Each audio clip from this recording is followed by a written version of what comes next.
থাকে। তো আপনাদের অনেক সময় মোবাইল হারিয়ে যায়, ছিনতাই হয়ে যায়, চুরি হয়ে যায়। তো সেক্ষেত্রে আপনারা জিডি করার আগে সর্বপ্রথম একটা কাজ করতে হবে। এই কাজটা যদি আপনারা না করেন তাহলে আপনাদের বড় ধরনের ক্ষতি হতে পারে। সেটা কি? আপনারা আপনাদের মোবাইলে যে গুরুত্বপূর্ণ সিমটা থাকে সেই সিমটা যদি গ্রামীণ হয়, বাংলালিংক হয়, রবি হয় তাহলে এই কাস্টমার যেখানে হারিয়ে দেবে সাথে, সাথে আশপাশে যদি কোনো কাস্টমার কেয়ার থাকে বা যদি তার থেকে একটু দূরেও থাকে তাহলে দ্রুত সেই কাস্টমার কেয়ারে গিয়ে আপনাদের সিমটা লক করে দিবেন। লক করে না দিলে আপনাদের যেকোনো বড় ধরনের ক্ষতি হয়ে যেতে পারে। কেন, কিভাবে ক্ষতি হবে সেই বিষয়টা আমি আপনাদেরকে বলছি, খুলে বলছি। তো আপনাদের ওই সিমটা যখন ওই মোবাইলটা যখন কোনো খারাপ দুষ্কৃতিকারী লোকের কাছে পড়বে বা হারিয়ে গেলে বা কোনো চু চুরি হয়ে গেলে বা ছিনতাই হয়ে গেলে তাদের কাছে যখন পড়ে তারা কিন্তু আপনার ক্ষতি করে তারা লাভবান হওয়ার চেষ্টা করবে। কিভাবে?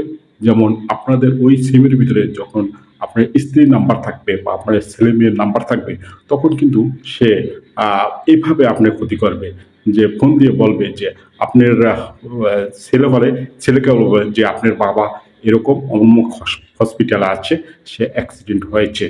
তাকে নিয়ে আমরা হাসপাতালে আছি। আপনার দ্রুত ৳৩০,০০০ পাঠান, ৳৪০,০০০ পাঠান। আপনার স্ত্রীকে ফোন দিয়ে বলবে যে অমুক জায়গায় অ্যাক্সিডেন্ট হয়েছে, তাকে নিয়ে আমরা দ্রুত হাসপাতালে এসেছি, ট্রিটমেন্ট করতে হবে, এত টাকা পাঠান। আর আপনি দ্রুত চলে আসেন। তখন আপনি সাথে, সাথে পাগল হয়ে কিন্তু টাকা দিবেন। এভাবে কিন্তু আপনার টাকাটা ওই চক্র বা ওই দুষ্কৃতী লোক কিন্তু হাতিয়ে নিবে। তারপর আপনার যদি ওই সিমে কোনো নগদ, বিকাশ বা কোনো ব্যাংকের অ্যাকাউন্ট থাকে, সেটাও কিন্তু তারা বের করে ফেলতে পারে। তো এইভাবে আপনার অনেক ক্ষতি করতে পারে, বড়, বড় ক্ষতি করতে পারে।